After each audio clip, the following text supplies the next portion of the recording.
জাতীয় স্বার্থে দেশবিরোধী অপশক্তি নির্মূলের লক্ষ্যে জামাত শিবির নিষিদ্ধের সর্বসম্মত সিদ্ধান্ত নিয়েছে আওয়ামী লীগ নেতৃত্বাধীন ১৪ দলীয় জোট।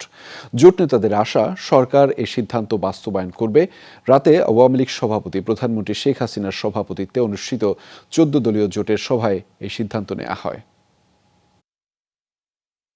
সাম্প্রতিক সহিংসতা ও চলমান পরিস্থিতি নিয়ে সন্ধ্যায় গণভবনে বৈঠকে বসে ক্ষমতাসীন আওয়ামী লীগ নেতৃত্বাধীন ১৪ দলীয় জোট। একেবারে জঙ্গিবাদী কাজ। জোট নেতাদের মতে, চোরাগুপ্তা হামলা করে দেশকে অস্থিতিশীল করার ষড়যন্ত্রে লিপ্ত বিএনপি, জামাত শিবির। সে কারণেই জামাত শিবিরের রাজনীতি নিষিদ্ধের প্রস্তাব করেন তারা।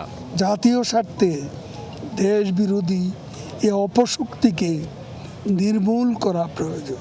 ১৪ দলের এ সভায় সর্বসম্মতিক্রমে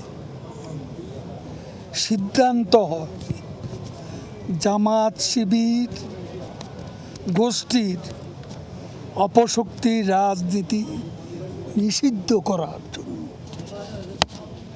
জামাত শিবির নিষিদ্ধ করার সর্বসম্মত সিদ্ধান্ত গৃহীত হয়।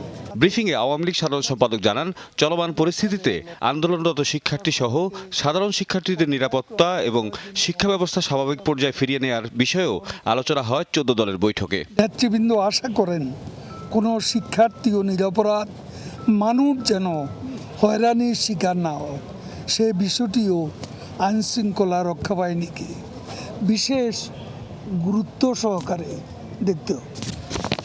এ সময় সার্বিক পরিস্থিতি এবং জামাত শিবির নিষিদ্ধের প্রস্তাব প্রসঙ্গে সাংবাদিকদের সাথে কথা বলেন ১৪ দলীয় জোট নেতারাও। কত ভয়ঙ্করভাবে তারা রাষ্ট্র এবং বাংলাদেশের স্বাধীনতা সার্বভৌমত্বকে আক্রমণ করতে পারে। আমাদের প্রস্তাব দিয়েছি, আশা করছি দেশের প্রধানমন্ত্রী শেখ হাসিনা তার সরকার নিয়ে প্রয়োজনীয় প্রশাসনিক পদক্ষেপ করবে। বর্তমান যে ক্রান্তিকাল, সেক্ষেত্রে উত্তরণের জন্য তারা একটা অত্যন্ত গুরুত্বপূর্ণ ভূমিকা রাখবে। জামাত শিবিরকে অচিরেই নিষিদ্ধ করা হোক এবং সে সরকার সিদ্ধান্ত গ্রহণ করবে এবং সিদ্ধান্ত নেওয়া হয়ে গেছে। প্রধানমন্ত্রী সহ সিদ্ধান্ত নেওয়া মানে সিদ্ধান্ত এখন বাস্তবায়ন হবে।